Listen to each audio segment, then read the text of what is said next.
형 좀 도와라. 체면이 있지. 적금 깨서 700만 원 내놔. 안 내놓으면 네 미용실에 가서 손님들 앞에서 한바탕 해줄까? 남편은 주먹으로 식탁을 내리치며 제 얼굴에 맥주 냄새를 뿜었습니다. 친정엄마 칠순 돈 200만 원을 훔쳐서 주식에 날려먹은 주제에 이번엔 자기 어머니 팔순이라며 700만 원을 내놓으라고요. 어이없었지만 저는 그냥 겁먹은 척 알겠다고 했어요. 왜 겁먹은 척 알겠다고만 했냐고요? 타이밍을 보고 있었어요. 저한테는 남편을 한 번에 무너뜨릴 한 방이 있었으니까요. 안녕하세요. 시청자 여러분, 정혜 씨의 한방은 무엇이었을까요? 오늘의 사연 시작합니다. 저는 이정혜, 올해 56세입니다. 동네 골목 안쪽에서 20년째 미용실을 운영하고 있죠. 남편 최동수는 중소기업 만년 부장으로 월급이라고 가져오는 돈은 본인 술값에도 모자랄 정도였습니다. 그래서 저는 새벽부터 밤까지 가위를 놀려가며 이 집안의 실질적인 가장 노릇을 해왔어요. 다가오는 친정엄마 강춘자 여사의 칠순. 저는 몇 달 전부터 야간 예약까지 받아가며 악착같이 현금 200만 원을 모았습니다. 두툼하게 부풀어 오른 돈봉투를 만질 때마다 엄마의 주름진 얼굴이 떠올라 입꼬리가 절로 올라갔죠. 칠순 잔치 당일 아침, 저는 미용실 예약표를 들여다보며 한숨을 내쉬었습니다. 토요일 예약이 빈틈없이 꽉 차 있었어요. 저는 출근 준비를 하는 동수 앞에 돈봉투를 내밀었습니다. 여보, 이거 우리 엄마 칠순 용돈이야. 나 오늘 가게 도저히 못 비우니까 당신이 이거 꼭 좀 전해드려. 봉투를 탁자에 탁 소리나게 내려놓자 넥타이를 매던 동수가 힐끗 보며 손사래를 쳤습니다. 오늘? 아이고, 나 오늘 주말 특근이야. 방금 부장한테 급하게 연락 왔어. 공장에 라인이 터졌다나 뭐라나. 특근? 당신이 웬일로 주말에 일을 다 해? 토요일에 무슨 특근이 있냐고. 아, 진짜라니까. 사람이 말을 하면 좀 믿어. 나 지금 늦었어. 가야 돼. 동수가 짜증 섞인 목소리로 소리를 버럭 지르기에 저는 미심쩍은 마음으로 봉투를 그의 가슴팍에 꾹 찔러 넣어줬습니다. 그래, 바쁘면 어쩔 수 없지. 그럼 내가 이따 저녁에 전화할 테니까 당신이 엄마 계좌로 바로 이체해드려. 딴 집 말고 딱 200만 원 그대로. 알았어? 알았어, 알았다고. 장모님 계좌로 싸주면 될 거 아냐. 내가 알아서 할 테니까 걱정 좀 마. 동수는 봉투를 양복 안주머니에 대충 쑤셔 넣으며 신발을 신었습니다. 저는 미심쩍은 마음을 애써 누르고 미용실로 향했습니다. 하루 종일 파마 약 냄새와 드라이기 소리에 파묻혀 정신없이 손님을 받았어요. 밤 9시가 넘어서야 마지막 손님을 보내고 저는 허리를 두드리며 엄마에게 전화를 걸었습니다. 엄마, 나야. 오늘 칠순인데 딸내미가 얼굴도 못 비춰서 어떡해. 진짜 미안해, 엄마. 아이고, 정혜야. 아니다, 괜찮아. 네가 밥 잘 먹고 건강하면 그게 효도지. 엄마, 동수 씨가 아까 낮에 용돈 보냈지? 확인해 봤어? 그거 내가 엄마 주려고 몇 달을 고생해서 모은 거야. 제 물음에 전화기 너머로 긴 침묵이 흘렀습니다. 그래. 사위가 마음 써줬더라. 잘 받았어. 그건 그렇고 너 밥은 챙겨 먹었니? 허리는 또 아픈 거 아니고? 엄마는 자꾸만 돈 이야기를 피하며 제 건강 걱정만 늘어놓으셨습니다. 평소 같으면 딸아 고맙다며 한참을 좋아하실 분이 왜 이러시는 건지. 저는 묘한 불안감이 가슴 한구석을 찔러왔지만 피곤한 몸을 이끌고 그냥 집으로 돌아왔어요. 다음 날 이른 아침 저는 무언가에 이끌리듯 친정집으로 내려갔습니다. 엄마는 마침 시장에 가셨는지 집이 비어 있었어요. 거실상 위에 엄마의 구형 폴더폰이 뒤집어져 있었습니다. 저는 무심코 폰을 집어들었어요. 화면에 농협 문자 알림 하나가 떠 있었습니다. 최동수님으로부터 5만 원 입금. 저는 제 눈을 믿을 수가 없었습니다. 5만 원. 200만 원이 아니라 고작 5만 원이었어요. 손끝이 차갑게 식어갔습니다. 저는 폴더폰을 제자리에 내려놓고 아무 내색 없이 집을 나왔습니다. 집으로 돌아오자마자 저는 동수의 책상 서랍을 뒤졌습니다. 보안카드, 은행 거래 내역서, 증권사 우편물까지 샅샅이 훑었어요. 동수의 증권 계좌에는 빨간 숫자들이 빼곡했습니다. 마이너스 수백만 원짜리 주식들이 줄줄이 찍혀 있었고 바로 그 칠순 당일 날짜에 현금 195만 원이 입금된 기록이 선명했습니다. 200만 원에서 5만 원을 빼고 나머지 195만 원을 전부 자기 주식 계좌에 쳐넣은 겁니다. 폭락한 주식을 물타기 한다고요. 저는 거래 내역서를 쥔 손이 부들부들 떨리는 걸 느꼈습니다. 제가 밤 10시 넘어 야간 예약 손님 머리를 말리며 한 푼, 두 푼 모은 돈. 엄마 얼굴에 환한 웃음꽃을 피워드리려고 석 달을 꼬박 악착같이 모은 돈. 그걸 이 인간이 엄마한테는 10,000원짜리 5장을 던져주고 나머지는 자기 주식 빗구멍에 쑤셔 넣었습니다. 저는 서랍을 닫고 자리에서 일어섰습니다. 손끝의 떨림이 멈추고 오히려 머릿속이 차갑게 맑아졌어요. 이대로는 안 됩니다. 반드시 값을 치르게 해줘야죠. 저녁 7시 현관문이 열리는 소리가 들렸습니다. 동수가 편의점 맥주캔을 한 손에 들고 콧노래를 부르며 거실로 들어왔습니다. 어이, 부인. 왔어? 오늘따라 집안 분위기가 왜 이렇게 썰렁해? 나 배고픈데 밥 안 차리고 뭐해? 저는 소름 끼칠 정도로 차분한 목소리로 물었습니다. 당신, 어제 우리 엄마한테 돈 보냈지? 동수가 순간 멈칫하더니 이내 뻔뻔하게 어깨를 으쓱했습니다. 아, 그럼 내가 어제 바로 보냈지. 장모님이 너무 고맙다고, 우리 사위밖에 없다고 아주 좋아하시더라니까. 당신 남편 노릇 제대로 했어. 저는 비릿한 웃음을 지으며 놈의 눈을 똑바로 쳐다봤습니다. 그래, 엄마가 참 좋아하셨겠네. 딱 5만 원어치만큼. 동수는 들고 있던 맥주캔을 떨어뜨릴 뻔하며 얼굴이 하얗게 질려버렸습니다. 그게 무슨 소리야?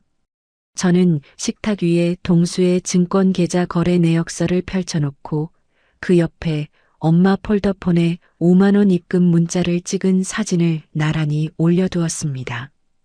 동수가 맥주캔을 따며 식탁 쪽으로 다가왔습니다. 서류를 본 순간 맥주를 들던 손이 멈췄어요. 이게 뭐야? 당신 지금 남의 서랍 뒤진 거야? 저는 의자 등받이에 팔짱을 끼고 동수의 얼굴을 차갑게 올려다봤습니다. 당신이 더 잘 알잖아. 우리 엄마 칠순 용돈 200만 원, 그 돈 다 어디 갔어? 동수가 맥주캔을 식탁에 탁 내려놓으며 슬그머니 제 눈을 피했습니다. 아, 그거. 내가 나중에 다 설명하려고 했어. 사람이 왜 이렇게 급해? 나중이 언제인데? 당신이 입번긋 안 해도 여기 다 찍혀 있잖아. 저는 거래 내역서를 손가락으로 툭툭 두드리며 몰아붙였습니다. 칠순 당일 날짜에 195만 원 입금. 당신 주식 계좌로 쏙 들어갔네? 그러고 우리 엄마한테는 딸랑 5만 원 보냈어? 이게 당신이 말한 설명이야? 동수가 맥주캔을 한 모금 벌컥 들이켜더니 고개를 휙 돌리며 웅얼거렸습니다. 야, 그게 지금 물타기 안 하면 원금을 홀랑 다 날리는 상황이었다니까. 주식은 타이밍이야. 그때 딱 안 넣었으면 생돈 300만 원이 통째로 날아갔을 거라고. 300만 원? 당신 계좌에 빨간 글씨로 마이너스 340만 원 찍혀 있는 거 내 눈으로 다 봤어. 물타기인지 뭔지 한다고 넣은 내 돈도 지금 다 녹아버렸잖아. 동수의 눈꺼풀이 파르르 떨렸습니다. 맥주캔을 쥔 손에 힘이 들어가 알루미늄 캔이 찌그러지는 소리가 거실에 울렸어요. 그건 일시적으로 잠깐 빠진 거야. 한 달만 기다려봐. 이제 곧 반등 온다고 전문가들이 입을 모아 말하는데 당신이 뭘 안다고 그래? 전문가? 당신이 지난 3년 동안 주식으로 번 돈이 단돈 10,000원이라도 있어? 한 번이라도 그 돈 벌어서 집에 가져온 적 있냐고. 동수가 대답하지 못하고 씩씩거렸습니다. 저는 의자에서 일어나 동수의 코앞까지 바짝 다가갔어요. 3달 전에도 생활비 50만 원 빼돌려서 주식에 쳐넣었지? 그때도 다음 달이면 오른다더니 올랐어? 내 엄마 돈은? 세상 천지에 사위라는 인간이 장모 칠순 돈을 훔쳐다가 주식에 넣는 법이 어디 있어. 동수가 맥주캔을 식탁에 쾅 내리쳤습니다. 거품이 넘쳐 흘러 식탁보에 누런 얼룩이 번졌어요. 아, 장모님이 시골에서 돈 쓸 데가 어디 있다고 그래. 5만 원이면 시장 가서 고기 사드시고도 남아.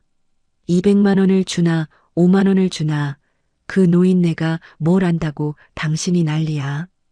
그 말을 듣는 순간 관자놀이가 욱신거리고 눈앞이 아찔했습니다. 손톱이 손바닥을 파고들었지만 꾹 참았어요.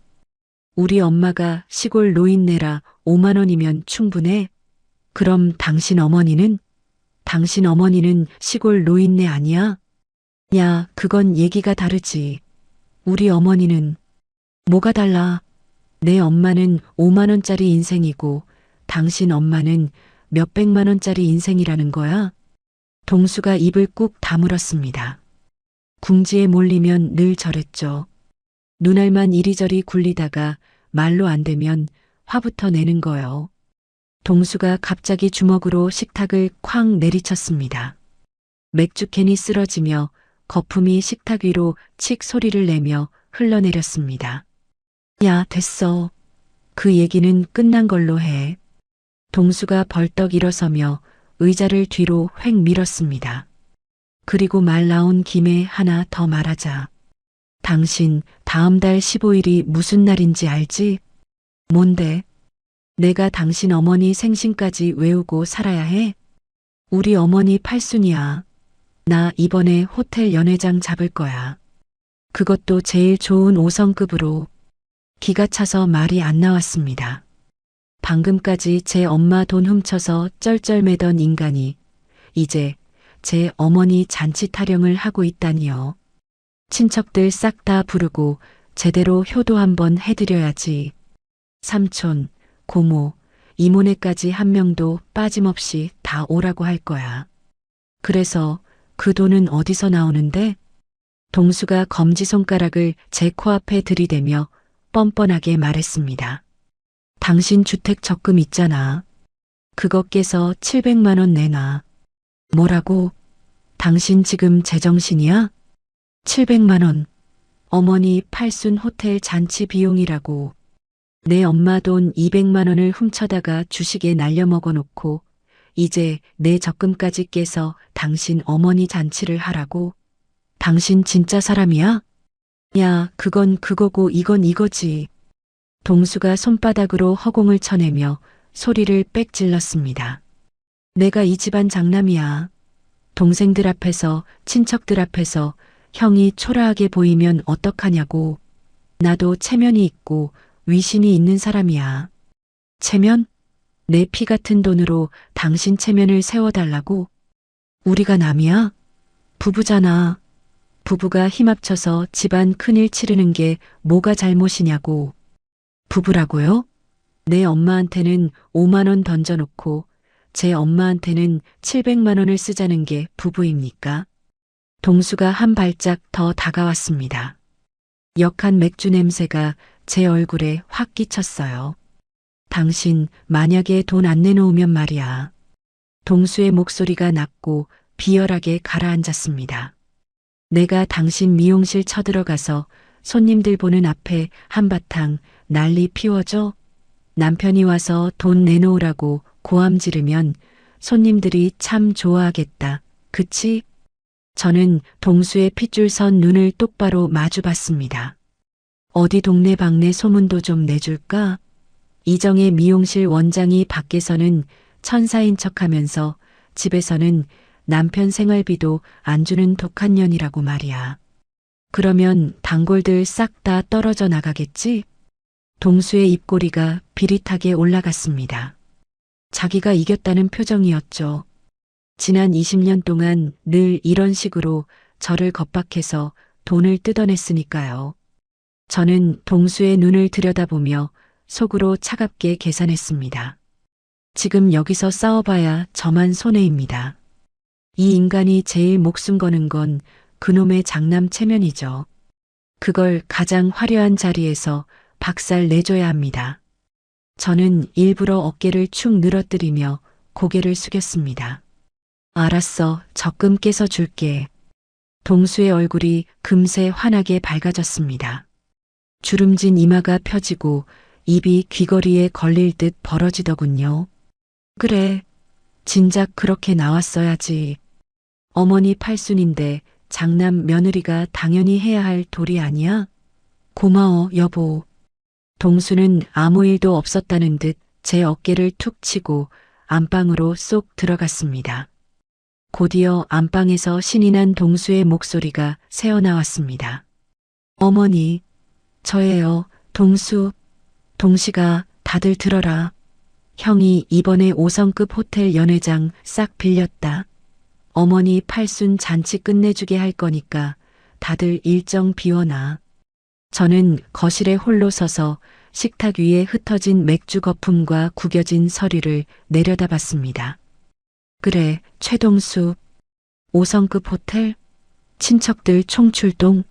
그 자리가 내 인생에서 가장 뜨거운 지옥불이 될 거니까. 저는 식탁을 조용히 닦아내고 불을 껐습니다. 동수가 드르렁 코를 골며 잠든 밤, 저는 서랍 깊숙한 곳에서 아파트 전세 계약서와 인감도장, 보안카드를 챙겨 가방에 넣었습니다. 그리고 미용실 금고에 이것들을 숨기기 위해 어둠 속으로 조용히 발걸음을 옮겼습니다. 다음 날부터 저는 미용실 예약 사이사이 빈 시간을 쪼개가며 움직이기 시작했습니다. 가장 먼저 찾아간 곳은 미용실 단골 손님 오금자 소장의 부동산 사무실이었어요. 오 소장은 동네에서 20년 넘게 중개업을 해온 마당발로 저와는 머리 손질을 해주고 받는 사이를 넘어 속 깊은 이야기까지 터놓는 사이였죠. 저는 오 소장 사무실 소파에 앉아 지금까지 있었던 일을 조용히 털어놓았습니다. 소장님, 나 이혼할 거예요. 근데 그냥 이혼하면 안 돼요. 그 인간이 가장 잘난 척하는 자리에서 망신을 줘야 해요. 오금자 소장이 커피잔을 내려놓으며 안경 너머로 저를 빤히 바라봤습니다. 정혜 씨, 속으로 얼마나 부글부글했어. 내가 들어도 열받는다. 소장님, 시어머니 팔순 잔치가 다음 달 15일이에요.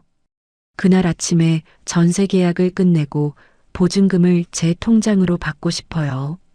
가능해요? 오 소장이 볼펜을 집어들며 메모지에 뭔가를 적기 시작했습니다. 집주인이 누구더라? 아, 4층 김 사장. 그 양반 내가 잘 아는데 중도 해지 조건만 맞으면 충분히 돼. 내가 먼저 연락해 볼게. 소장님, 남편한테는 절대 눈치 못 채게 해주셔야 돼요.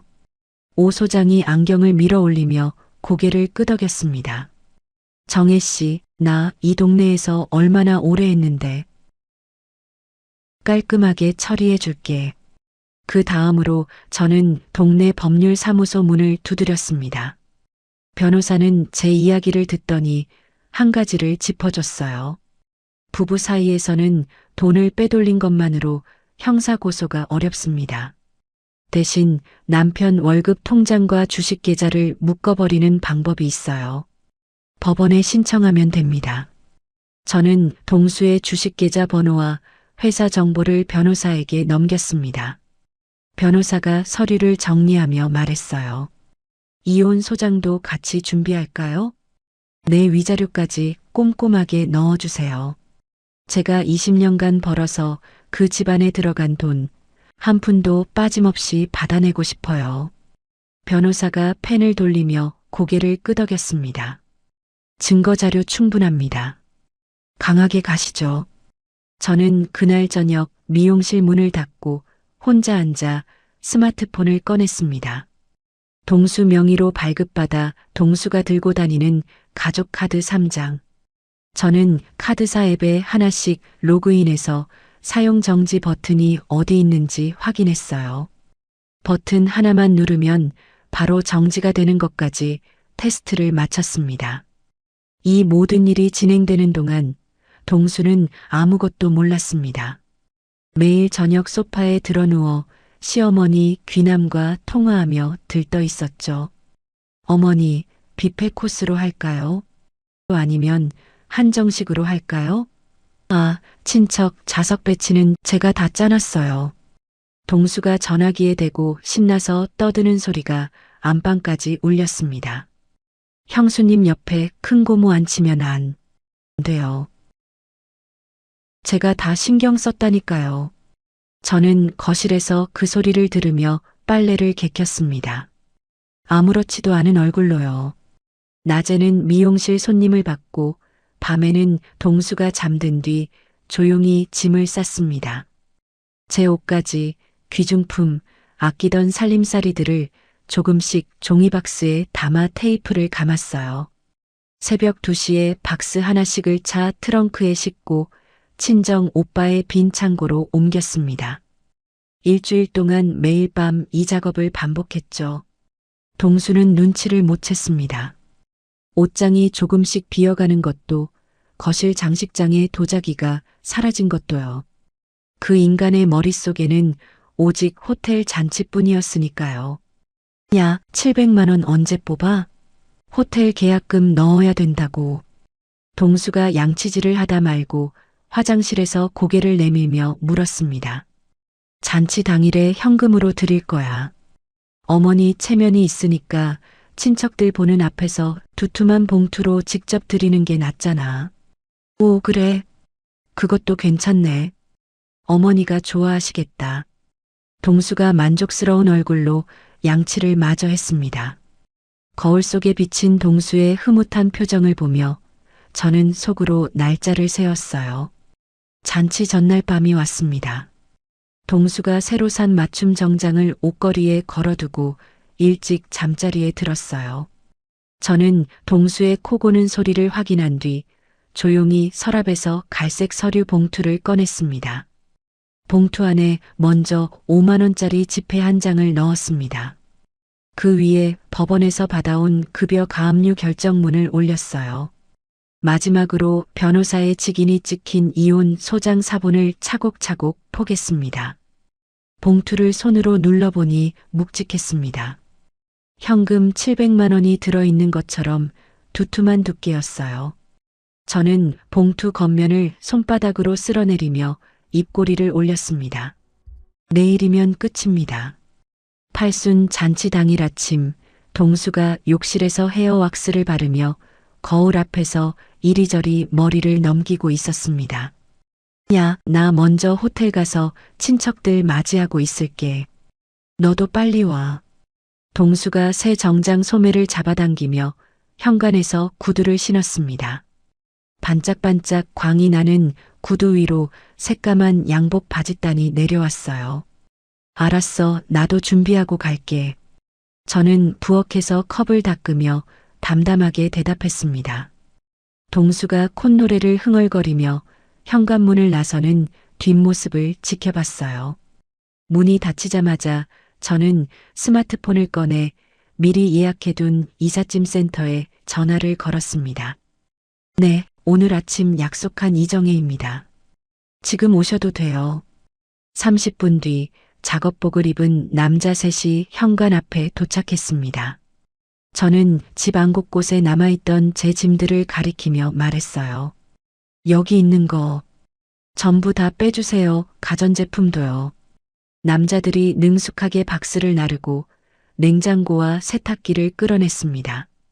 텅 빈 거실 바닥에 먼지 자국만 네모나게 남았어요. 저는 마지막으로 안방을 한 바퀴 둘러봤습니다.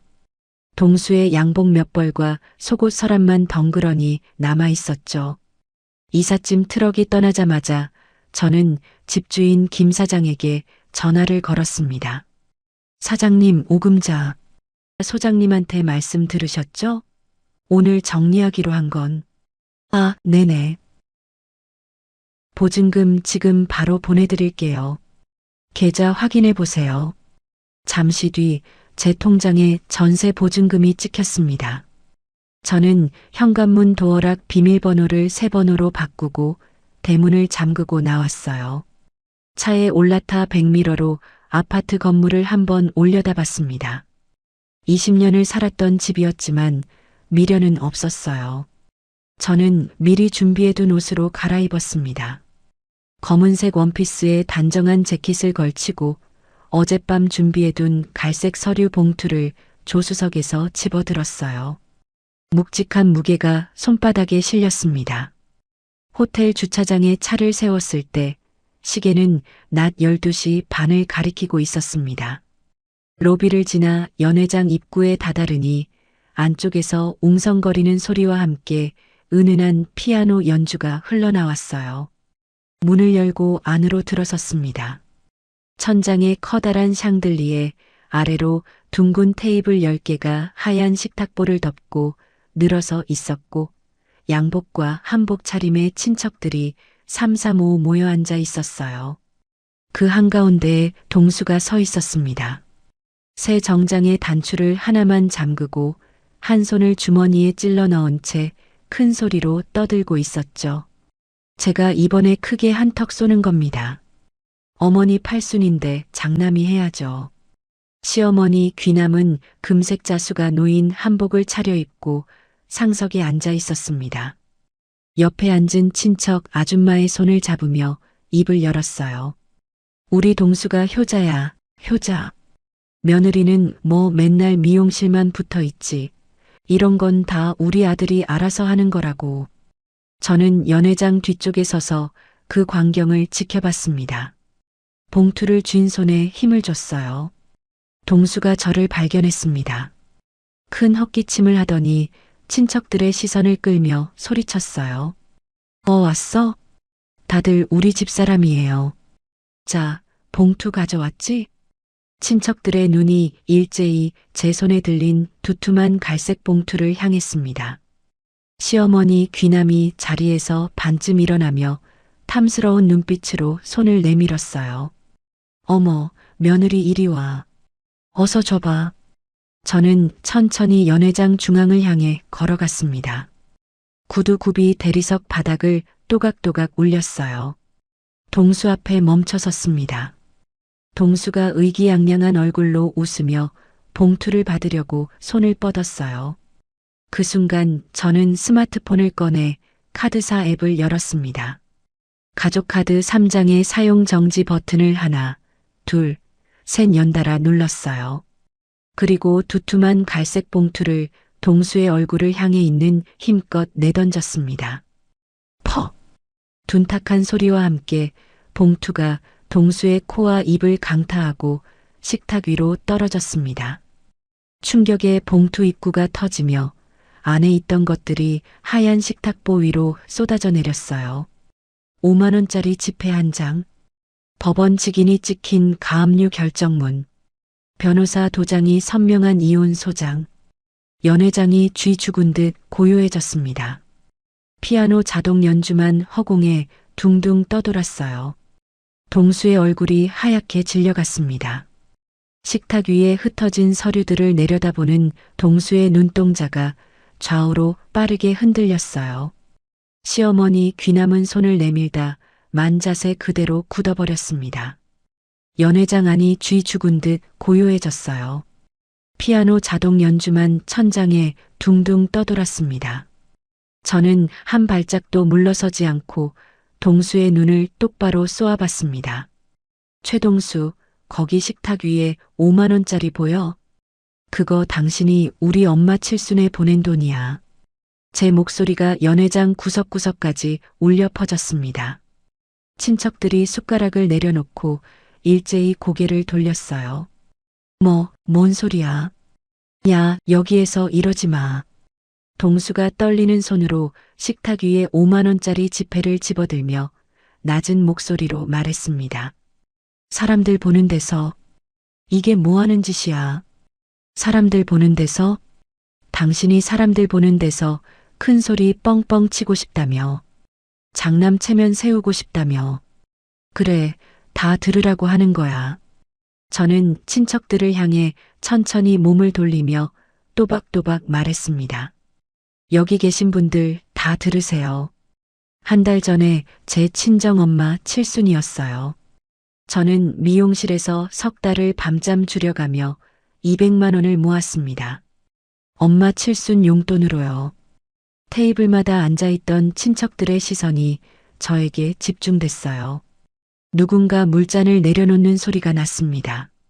그 200만 원을 이 사람한테 맡겼더니 195만 원은 자기 주식에 쳐넣고 우리 엄마한테는 1만 원짜리 5장을 보냈어요. 웅성거림이 퍼져나갔습니다. 앞쪽 테이블에 앉은 동수의 고모가 입을 벌린 채 동수를 쳐다봤어요. 동수가 양복 소매로 이마에 땀을 닦으며 한 발짝 앞으로 나왔습니다. 야, 그건 내가 설명할 수 있어. 그때 주식이 급하게 빠져서 안 넣으면 원금을 다 날리는 상황이었다고. 설명? 친척분들 앞에서 설명해봐. 마누라 엄마 칠순 돈을 훔쳐서 주식에 넣은 게 어떻게 설명이 돼? 동수의 고모부가 테이블에서 반쯤 일어나며 입을 열었습니다. 동수야, 그게 사실이냐? 장모님 칠순 돈을 주식에 넣었어? 동수가 고모부를 향해 두 손을 내저었습니다. 고모부 아닙니다. 이게 좀 복잡한 사정이 있어서 나중에 따로 말씀드릴게요. 복잡하긴 뭐가 복잡해? 저는 동수의 말을 잘라냈습니다. 200만 원 중에 195만 원을 당신 증권 계좌에 넣었어. 그리고 그 주식 지금 마이너스 340만 원이야. 물타기 한다고 넣은 돈도 다 녹았지. 친척들 사이에서 탄식이 흘러나왔습니다. 세상에 장모님 칠순 돈을 주식에 넣었다고? 어머, 어떻게 그런 짓을. 동수의 목이 붉게 달아올랐습니다.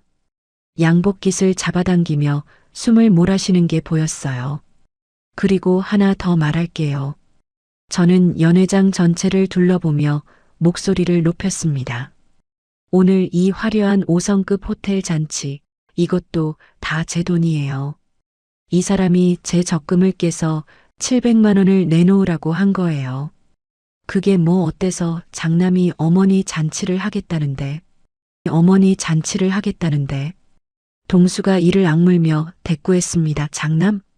남의 돈으로 하는 게 장남 노릇이야? 내 미용실에 쳐들어가서 행패 부리겠다고, 동네에 소문내서 장사 못하게 만들겠다고 협박해놓고. 저는 동수를 가리키며 친척들에게 말했습니다. 여기 계신 분들, 본인 주머니에서 나간 돈은 단 한 푼도 없습니다. 이 사람이 장남으로서 효도한다고 큰 소리치죠? 전부 다 제가 미용실에서 가위질해서 번 돈이에요. 본인 주머니에서 나간 돈은 단 한 푼도 없습니다. 동수의 고모가 자리에서 일어나며 동수를 노려봤습니다. 동수야, 내 돈이 아니라 며느리 돈으로 이런 자리를 만든 거야? 그게 사실이야? 내 돈이 아니라 며느리 돈으로 이런 자리를 만든 거야? 고모 아닙니다. 부부가 같이 하는 건데 뭘 그렇게. 같이? 장모님 돈 훔쳐서 주식하고 며느리 협박해서 돈 뜯어내는 게 같이 하는 거냐? 고모가 핸드백을 집어들며 고개를 저었습니다. 동수의 삼촌도 의자를 밀며 자리에서 일어났어요. 에이, 기분 더럽다. 이런 자리인 줄 알았으면 안 왔지. 분위기가 순식간에 뒤집어졌습니다. 장남의 효도라며 칭찬 일색이던 공기가 동수를 향한 경멸의 시선으로 바뀌었어요. 그때 시어머니 귀남이 상석에서 벌떡 일어났습니다. 금색 자수가 놓인 한복 소매를 떨며 저를 가리켰어요. 이년아, 시어머니 팔순 자리에서 이게 무슨 짓이야? 너는 며느리 도리도 모르냐? 어머니, 며느리 도리요? 제가 20년 동안 이 집안에 쏟아부은 돈이 얼마인지 아세요? 그 돈 다 받아드시면서 이제 와서 며느리 도리를 말씀하세요? 귀남의 얼굴이 불그락푸르락 변했습니다. 이 인연이 감히 시어머니한테. 어머니, 평생 장남이 최고라고 자랑하셨죠? 오늘 그 훌륭한 아들이 쏘는 호텔밥 많이 드세요. 제 돈은 이제 1원도 안 들어갑니다. 귀남이 말을 잇지 못하고 입만 벌렸다 닫았다 했습니다. 옆에 있던 친척 아줌마가 귀남의 팔을 잡으며 자리에 앉히려 했지만 귀남은 뿌리치고 서 있었어요. 동수가 얼굴이 불그락푸르락해진 채로 제 앞에 성큼 다가왔습니다. 야, 이정혜. 너 집안 망신시키려고 작정하고 온 거지? 동수가 제 팔목을 향해 손을 뻗었습니다. 저는 동수의 손목을 탁 쳐내며 한 걸음 뒤로 물러섰어요. 손대지 마. 다시 한번 손 떼면 여기 있는 사람들 전부 증인이야. 동수의 손이 허공에서 멈췄습니다. 친척들의 시선이 동수의 치켜든 손을 향해 있었어요. 동수가 천천히 손을 내렸습니다. 저는 식탁 위에 흩어진 서류들을 손가락으로 가리키며 말했습니다. 거기 종이 잘 읽어봐. 살던 아파트 전세금 오늘 아침에 다 빼서 집 비웠어. 도어락 비밀번호도 바꿨으니까 들어갈 생각 마. 동수의 눈이 휘둥그레졌습니다. 집을 비웠다고? 네가 무슨 권리로? 내 이름으로 된 전세 계약이야. 내가 내 돈 빼는데 당신 허락이 필요해? 동수가 입을 벌렸다가 다물었습니다. 할 말을 찾지 못하는 게 눈에 보였어요. 그리고 당신이 내 이름으로 들고 다니던 카드 3장 방금 전부 정지시켰어. 동수가 허둥지둥 양복 안주머니에서 지갑을 꺼냈습니다. 카드를 한 장씩 뒤적이며 스마트폰을 꺼내 카드사 앱에 접속하려 했어요. 화면을 누르는 손가락이 덜덜 떨리고 있었습니다. 그것만이 아니야. 저는 마지막 한 방을 날렸습니다. 당신 월급 통장, 주식 계좌 전부 가압류 걸었어. 내일 아침에 회사로 통지서 나가. 동수의 무릎이 흔들렸습니다. 의자 등받이를 붙잡고 간신히 서 있는 동수의 이마에 식은 땀이 줄줄 흘러내렸어요. 새까만 양복 등판에도 땀이 배어나오는 게 보였습니다. 네가 이럴 수가 있어? 동수의 목소리가 갈라졌습니다. 당신이 먼저 그랬잖아. 내 엄마 돈 훔쳐놓고 뻔뻔하게 700만 원을 더 뜯어가려고 했잖아. 이건 당신이 자초한 거야. 시어머니 귀남이 갑자기 뒷목을 움켜쥐더니 의자에 주저앉으며 신음을 흘렸습니다. 아이고, 내 팔자야. 내 팔자야. 저는 그 모습을 차갑게 내려다봤습니다. 저 연기를 20년 동안 봐왔거든요. 마음에 안 드는 일이 생기면 뒷목을 잡고 쓰러지는 척하는 거. 그러면 모든 사람이 귀남 편을 들었죠. 하지만 오늘은 달랐습니다.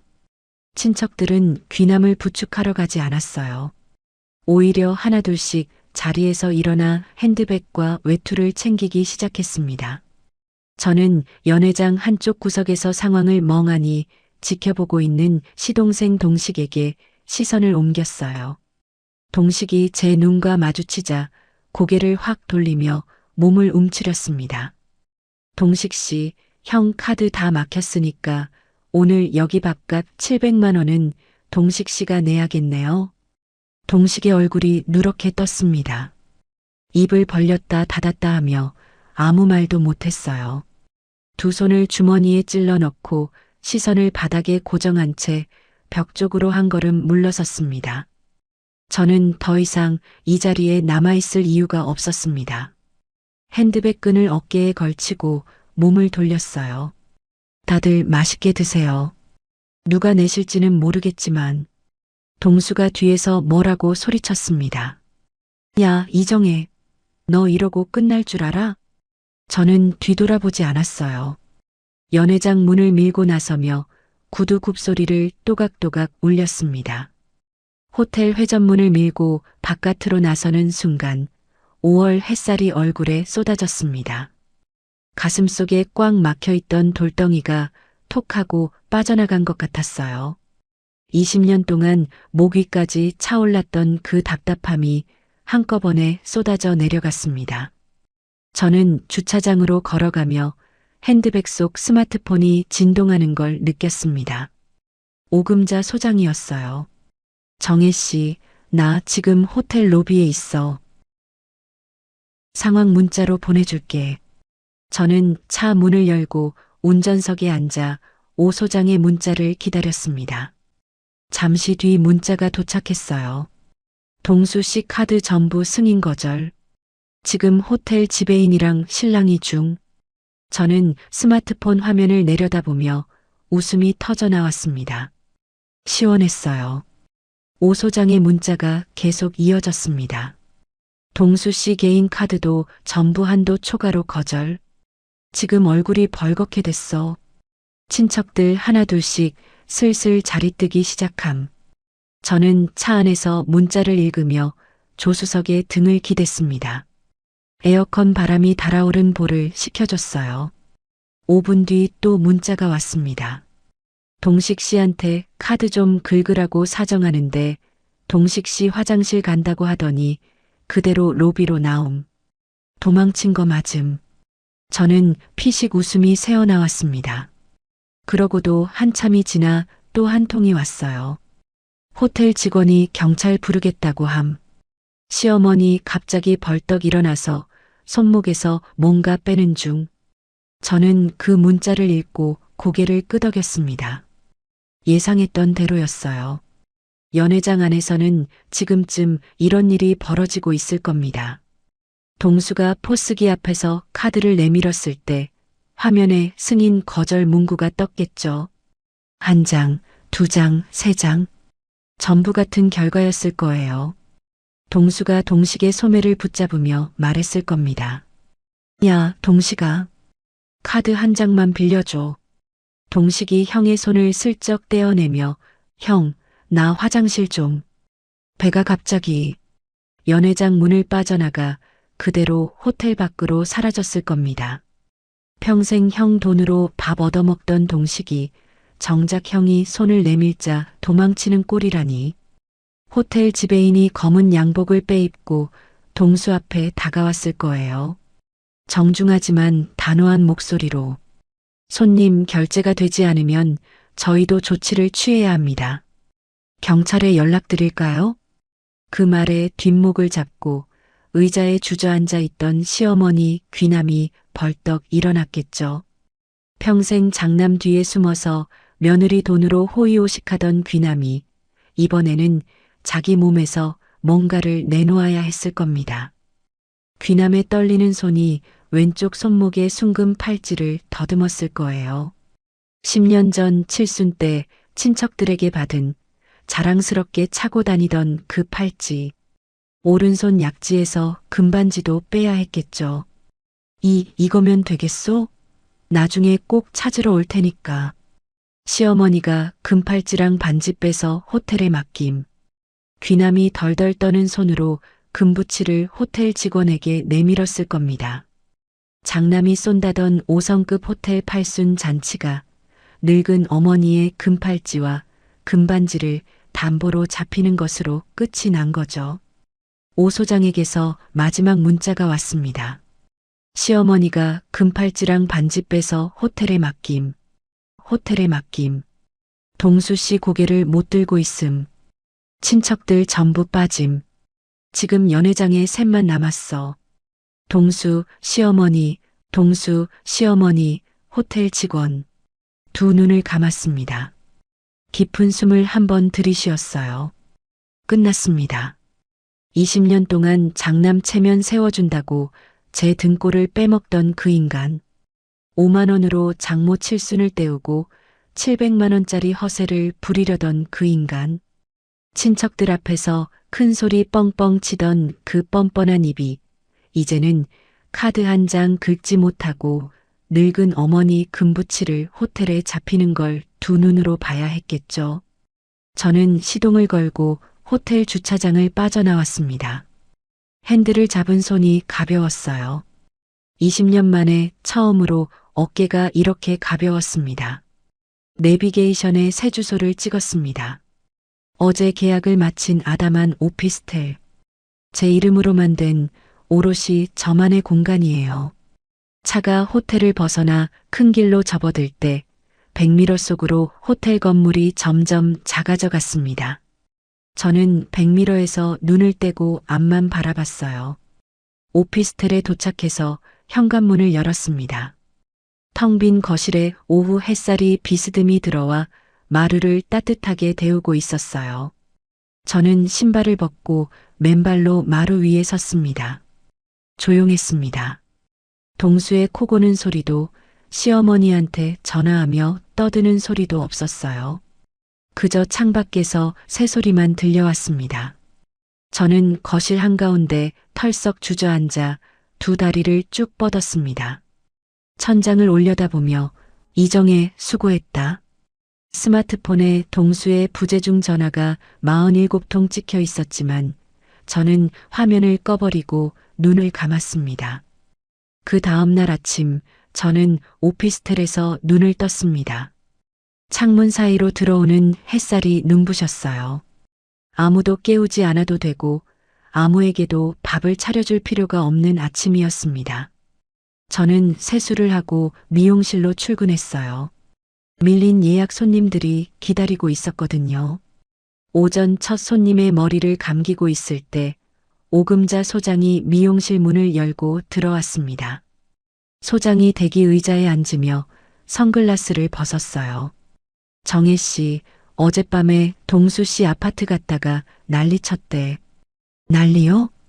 도어락 비밀번호 안 맞으니까 복도에서 문 두드리고 고함치고 도어락 비밀번호 안 맞으니까 복도에서 문 두드리고 고함치고 복도에서 문 두드리고 고함치고 경비실에서 올라왔는데도 안 가고 경비실에서 올라왔는데도 안 가고 계속 소리 질렀나 봐. 저는 손님의 머리에 린스를 바르며 그래서요? 옆집 아줌마가 나와서 어제 아침에 이삿짐 센터 왔다 갔다고 짐 다 빠지고 집이 텅텅 비었다고 알려줬대. 어제 아침에 이삿짐 센터 왔다 갔다고 짐 다 빠지고 집이 텅텅 비었다고 알려줬대. 그 말 듣고 동수 씨가 복도 바닥에 주저앉아서 그 말 듣고 동수 씨가 복도 바닥에 주저앉아서 한참을 멍하니 있었다더라. 오 소장이 혀를 끌끌 차며 말했습니다. 그러다가 밤 11시 넘어서야 터덜터덜 나갔대. 터덜터덜 나갔대. 갈 데가 없으니까 근처 찜질방으로 간 거겠지. 저는 담담하게 손님의 머리를 헹궈냈습니다. 동수가 어디서 잤든 제가 소장님 커피 한 잔 드릴까요? 잘했어. 잘했어. 힘들면 언제든 전화해. 나 잠깐 얼굴 보러 온 거야. 힘들면 언제든 전화해. 오 소장이 자리에서 일어나며 이 사장님 급여 가압류 통지서가 오늘 남편 회사로 송달됐습니다. 정말 잘한 거야. 인사팀에서 접수했다고 확인받았어요. 오 소장이 나간 뒤 저는 다음 손님의 머리를 말리며 동수의 오늘 아침을 떠올렸습니다. 찜질방 딱딱한 바닥에서 뒤척이다 겨우 눈을 뜬 동수.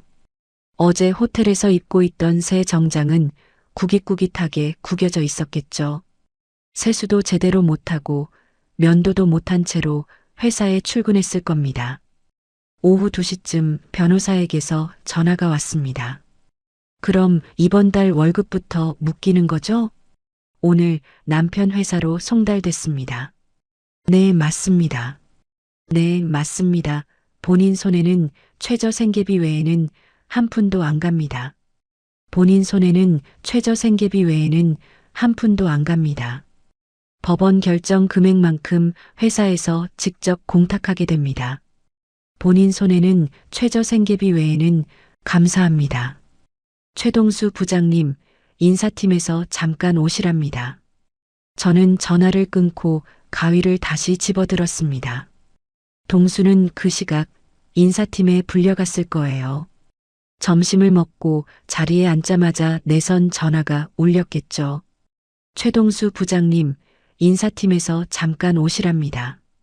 동수가 넥타이를 고쳐매며 인사팀 문을 열었을 겁니다. 담당자가 서류 한 장을 내밀며 말했겠죠. 부장님, 법원에서 급여 가압류 통지서가 왔는데요. 이번 달 급여부터 적용됩니다. 동수의 얼굴이 벌겋게 달아올랐을 거예요. 아, 그게 집안 사정이 좀 복잡해서 해결될 겁니다. 저희는 법원 결정대로 처리할 수밖에 없어서요. 확인 서명 부탁드립니다. 동수가 떨리는 손으로 서명을 하고 인사팀을 나왔을 때 복도에서 마주친 동료들의 시선이 느껴졌을 겁니다. 소문이라는 건 회사에서 점심시간 하나면 전층에 퍼지니까요. 최 부장 월급 압류당했대. 만년 부장이더니 속사정이 그랬구만. 속사정이 그랬구만. 동수는 자기 자리에 앉아서도 등 뒤에서 수군거리는 소리를 들었을 겁니다. 20년 넘게 다닌 회사에서 하루아침에 빚쟁이 취급을 받게 된 거죠. 그날 저녁부터 동수의 전화와 문자가 쏟아졌습니다. 저는 한 통도 받지 않았어요. 정혜야, 제발 전화 좀 받아. 전화 좀 받아. 가압류만 풀어줘. 내가 잘못했어. 나 완전 창피당했어. 이러면 안 되잖아. 야, 이정혜 얘기하자. 문자가 50통, 100통을 넘어갔습니다. 저는 그 모든 문자를 읽지도 않고 동수의 번호를 차단했어요. 다음 날 저는 변호사를 통해 동수의 회사로 내용 증명을 보냈습니다. 앞으로 모든 연락은 제 대리인인 변호사를 통해서만 하라는 내용이었죠. 며칠 뒤 오 소장이 또 소식을 가져왔어요. 이번에는 미용실 의자에 앉아 앞머리를 다듬으며 말했습니다. 정혜 씨 시어머니랑 동식 씨가 호텔에 맡긴 금부치 찾으려고 여기저기 돈 꾸러다니고 있대. 시어머니랑 동식 씨가 호텔에 맡긴 금부치 찾으려고 여기저기 돈 꾸러다니고 있대. 금부치 값이 얼마나 된대요? 팔찌가 5돈짜리, 반지가 3돈짜리라던데. 반지가 3돈짜리라던데. 합치면 300만 원은 넘지. 근데 그 돈을 어디서 구해? 동식이가 백수인데. 오 소장이 거울 속에서 고개를 저었습니다. 그래서 동네 사람들한테까지 손 벌리고 다닌대. 손 벌리고 다닌대. 창피한 줄도 모르고. 근데 누가 빌려주겠어? 다들 피하지. 저는 가위를 놀리며 물었습니다. 동수한테는 안 가요? 동식이가 매일 동수 회사 앞에 가서 기다리고 있대. 점심시간에 나오면 붙잡고 형 때문에 엄마 금팔찌 잡혔다고 돈 내놓으라고 소리 지른다더다. 형 때문에 엄마 금팔찌 잡혔다고 돈 내놓으라고 소리 지른다더다. 저는 파마 로드를 감으며 피식 웃었습니다. 동수가 무슨 돈이 있다고. 그러니까 월급도 압류당했는데 뭘 내나. 근데 동식이가 막무가내야. 회사 정문 앞에서 고함치고 경비한테 끌려가고 완전 동네 창피를. 말을 이었습니다. 회사에서도 점심마다 동식이가 와서 난리치니까 인사팀에서 동수한테 경고했대. 완전 민폐라고 인사팀에서 동수한테 경고했대. 인사고과에서 최하점 맞았다는 소문도 돌고 동수의 세계가 사방에서 무너지고 있었습니다. 회사에서는 빚쟁이의 민폐 직원으로 찍혔고 가족한테는 돈 내놓으라고 쪼임을 당하고 있었어요. 카드도 안 되고 월급도 압류당했으니 밥 한 끼 사 먹을 돈도 빠듯했겠죠. 2주가 더 지났을 때 변호사에게서 또 연락이 왔습니다. 이 사장님, 상대 측이 회사에서 권고사직 당한 것 같습니다. 급여 가압류 해제 요청이 들어왔는데 퇴직 처리가 됐더라고요.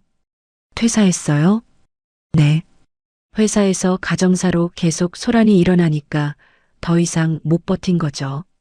퇴직금은 밀린 카드값이랑 가압류 정산에 전부 묶였습니다. 본인 손에 남는 건 거의 없어요. 저는 전화를 끊고 잠시 창밖을 바라봤습니다. 5성급 호텔에서 장남 체면 세운다고 큰 소리 치던 사람. 만년 부장이라도 월급쟁이라는 타이틀은 있었는데 이제는 그것마저 없어진 겁니다. 다시 일주일이 지나고 오 소장이 마지막 소식을 전해줬어요. 정혜 씨, 동수 씨 고시원에서도 쫓겨났대. 동수 씨 고시원에서도 쫓겨났대. 고시원에 있었어요? 응, 보증금 없는 월세 30만 원짜리. 30만 원짜리.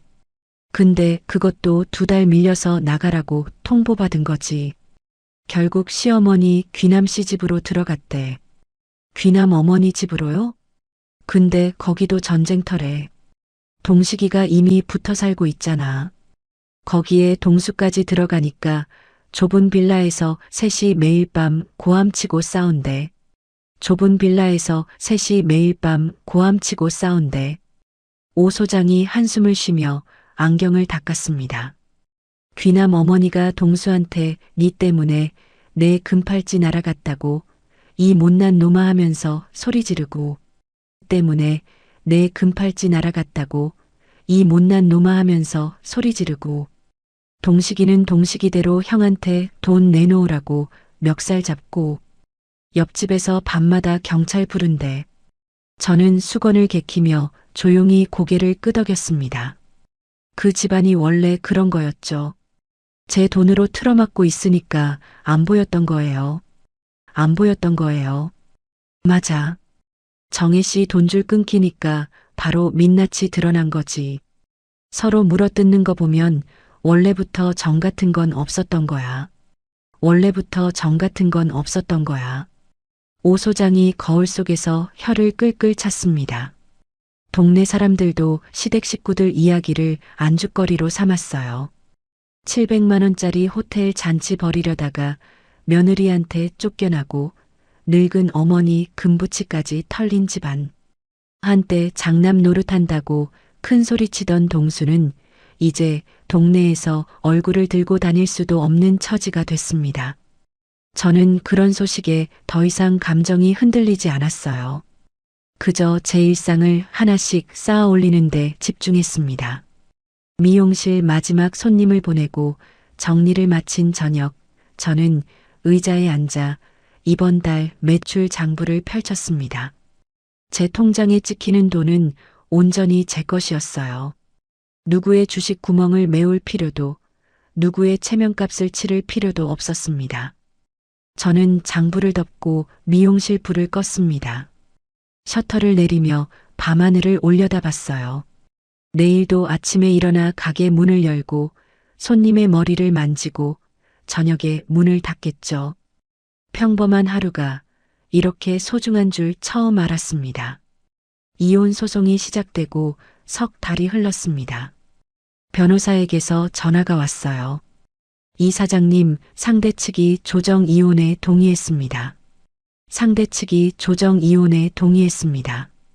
재산 분할이랑 위자료 전부 우리 조건 그대로 받아들였어요. 전부 우리 조건 그대로 받아들였어요. 변호사도 못 구했다면서요? 네. 서류 미비로 반려당하고 결국 혼자 나왔는데 저희 측 자료가 워낙 탄탄하니까 버틸 수가 없었던 거죠. 저는 미용실 뒷방 의자에 앉아 조용히 숨을 내쉬었습니다. 수고하셨습니다. 이 사장님이야말로 고생 많으셨죠. 조정조서 작성되면 연락드릴게요. 연락드릴게요. 전화를 끊고 한참을 멍하니 앉아 있었습니다. 끝이 났어요. 20년이라는 시간이 법원 도장 하나로 정리가 된 겁니다. 그 뒤 소식은 오 소장을 통해 듣기도 하고 동네 사람들 입에서 흘러나오기도 했어요. 동수는 권고사직 후 퇴직금을 받았지만 밀린 카드값과 제게 줄 위자료를 정산하고 나니 손에 남은 돈이 없었다고 합니다. 고시원 월세조차 못 내서 쫓겨났고 결국 시어머니 귀남이 사는 낡은 빌라로 기어들어갔대요. 오 소장이 어느 날 미용실에 들러 파마를 하며 말했습니다. 정혜 씨, 동수 씨 귀남 어머니 집에 들어갔는데 매일 밤 싸운대. 싸워요? 동식이가 형한테 엄마 금팔찌값 아직도 안 갚았다고 멱살 잡고 귀남 어머니는 둘 다한테 나가 죽으라고 소리 지르고 옆집에서 경찰 불렀다더라. 저는 파마 약을 바르며 고개를 끄덕였습니다. 그 집안이 원래 그런 거였죠. 제 돈으로 틀어막고 있으니까 안 보였던 거예요. 맞아. 정혜 씨 돈줄 끊기니까 바로 민낯이 드러난 거지. 오 소장이 거울 속에서 혀를 끌끌 찼습니다. 동네 사람들도 시댁 식구들 이야기를 안주거리로 삼았어요. 700만 원짜리 호텔 잔치 벌이려다가 며느리한테 쫓겨나고 늙은 어머니 금부치까지 털린 집안. 한때 장남 노릇한다고 큰 소리치던 동수는 이제 동네에서 얼굴을 들고 다닐 수도 없는 처지가 됐습니다. 저는 그런 소식에 더 이상 감정이 흔들리지 않았어요. 그저 제 일상을 하나씩 쌓아 올리는데 집중했습니다. 이혼이 확정된 다음 달 저는 미용실 내부를 리모델링했어요. 낡은 의자를 전부 바꾸고 벽지를 밝은 색으로 새로 도배하고 젊은 직원도 한 명 채용했습니다. 미용실 간판도 새 것으로 달았어요. 20년 된 가게가 처음 문을 연 것처럼 산뜻해졌습니다. 손님들이 달라진 가게를 보며 말했어요. 원장님, 가게 완전 새로 했네. 뭔가 좋은 일 있었어요? 저는 웃으며 대답했습니다. 네, 묵은 짐을 좀 버렸더니 가게도 새로 하고 싶더라고요. 가게가 자리를 잡아갈 무렵 저는 오랫동안 마음에 품고 있던 일을 실행에 옮겼습니다. 친정엄마 춘자를 모시고 일본 온천 여행을 떠난 겁니다. 동수 팔순 잔치에 뜯길 뻔했던 제 적금 700만 원으로요. 인천공항에서 엄마의 손을 잡고 출국장으로 걸어갈 때 엄마가 연신 두리번거리며 말씀하셨어요. 정혜야, 엄마가 비행기를 타본 적이 있어야지. 이거 어떻게 하는 거냐? 엄마, 내가 다 할게. 엄마는 그냥 따라오기만 하면 돼. 엄마가 제 팔을 꼭 잡으며 쭈뼛쭈뼛 걸었습니다. 구형 폴더폰을 꺼내 공항 사진을 찍으려다 버튼을 잘못 눌러 헤매는 엄마가 웃기기도 하고 코끝이 찡하기도 했어요. 4박 5일간의 여행은 꿈 같았습니다. 엄마는 온천물에 발을 담그고 아이처럼 좋아하셨어요. 아이고, 이게 뭐냐? 물이 이렇게 따뜻해. 정혜야, 엄마 다리가 안 아파. 엄마, 천천히 들어가. 미끄러우니까. 저는 엄마의 팔을 잡아들이며 함께 온천에 몸을 담갔습니다. 엄마의 주름진 손이 따뜻한 물속에서 제 손을 꼭 쥐었어요. 우리 딸이 고생 많았다. 엄마가 알지. 엄마, 그런 말 하지 마. 나 울잖아. 다 지나간 거야. 이제 좋은 날만 남았어. 여행 마지막 날 밤이었습니다. 저는 최고급 요리가 한 접시씩 나오는 식당에서 엄마와 마주 앉았어요. 엄마가 생선회를 한 점 집어 드시며 눈을 동그랗게 떴습니다. 세상에, 이게 무슨 맛이냐? 입에서 살살 녹는다. 저는 가방에서 준비해둔 봉투를 꺼냈습니다. 이번에는 진짜 돈이 들어있는 봉투였어요. 현금 500만 원. 엄마, 이거. 엄마가 젓가락을 내려놓고 봉투를 바라봤습니다. 이게 뭐냐? 칠순 때 못 드린 용돈이야. 늦어서 미안해, 엄마. 엄마가 봉투를 열어보더니 두 손으로 입을 막았습니다. 눈시울이 빠르게 붉어졌어요. 정혜야, 이건 너무 많다. 엄마가 이런 거 필요 없어. 아니야, 엄마. 엄마가 받아야 해. 그때 그 인간이 훔쳐간 거보다 훨씬 더 많이 드리고 싶었어. 엄마가 봉투를 가슴에 꼭 안고 고개를 숙였습니다. 어깨가 작게 떨렸어요. 한참을 그러고 있다가 엄마가 고개를 들어 제 손을 두 손으로 감싸 주었습니다. 우리 딸 고맙다. 정말 고맙다. 엄마의 거칠고 따뜻한 손바닥이 제 손등을 감쌌습니다. 저도 눈물이 핑 돌았지만 억지로 웃었어요. 엄마, 밥 식는다. 어서 먹어. 다시 미용실 문을 열었습니다. 아침마다 가게 앞 화분에 물을 주고 수건을 정리하고 첫 손님을 맞이하는 일상이 돌아왔어요. 예전에는 이 반복이 지겹고 답답했습니다. 벌어도 동수의 빗구멍으로 시댁 행사비로 빠져나가니까요. 지금은 달랐습니다. 제가 흘린 땀의 대가가 온전히 제 통장에 쌓였어요. 손님 한 분 한 분의 머리를 만질 때마다 이건 나를 위한 돈이라는 사실이 작은 기쁨으로 다가왔습니다. 어느 오후 마지막 손님을 보내고 미용실 의자에 앉아 창밖을 바라봤습니다. 따뜻한 햇살이 유리창을 통해 비스듬히 들어와 제 무릎 위를 데웠어요. 저는 등을 의자에 기대고 두 눈을 천천히 감았습니다. 이제야 제 인생이 시작된 것 같았습니다. 시청자 여러분, 정혜 씨는 20년 동안 남편의 체면값을 대신 치르며 살았습니다. 아주 미련한 사람 같죠?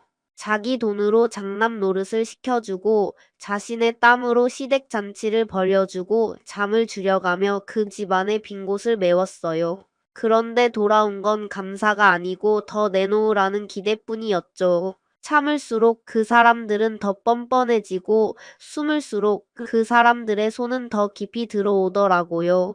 지금 정혜 씨는 미용실 문을 열고 자신의 힘으로 번 돈을 제 통장에 넣고 사랑하는 사람에게 마음껏 쓸 수 있는 삶을 살고 있습니다. 대단한 삶이 아니에요. 그냥 평범한 겁니다. 하지만 이 평범함이 얼마나 소중한 건지 잃어봐야 알더라고요. 혹시 지금 누군가의 체면을 위해, 누군가의 허세를 위해 자기 자신을 갈아놓고 계신 분이 있다면 한 가지만 기억해 주세요. 당신의 돈은 당신 것이고 당신의 인생도 당신 것입니다. 오늘 이야기가 위로가 됐으면 좋겠네요. 끝까지 들어주신 분이 계시다면 댓글 하나 달아주시면 감사하겠습니다.